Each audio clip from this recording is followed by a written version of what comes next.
ভিডিওটি দেখে নেন, পরে বলবো আমি কথা। হুজুররা এক হইলো, হুজুররা হইলো দেশদ্রোহী লোক, যুদ্ধের সময় দেশের বিরোধিতা করছে, 30 লক্ষ মা বোনের ইজ্জত নষ্ট হয়েছে তাগর দ্বারা। পাকিস্তানি সৈন্য সেনাবাহিনী প্রত্যেক ঘরে ঘরে তুলে দিয়েছে। এটা ঠিক নাকি? এটা আমনের চোখের সামনে।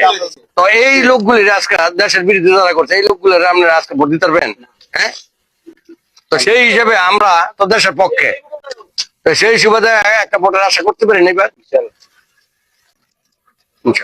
মনের থেকে আমরা সবাই আছি, আমরা বাড়িতে ঘুরতেছি মানে আমগুলোকে একটা বুট দিয়ে দানের শিশু। হ্যাঁ, এবার ইনশাল্লাহ মনের থেকে কি জানো একটা কথা করে দিলাম।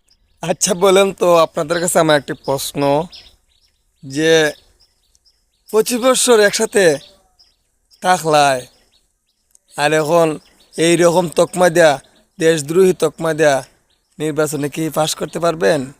আর একটা কথা, ও তোমরা যে হুজুররা দেশদ্রোহী, হুজুররা যদি দেশদ্রোহী হয়ে থাকে তাহলে কি স্মরণ নাই যে দেশ নেত্রী বেগম খালেদা জিয়ার জানাজাটা খেয়ে পড়াইছে?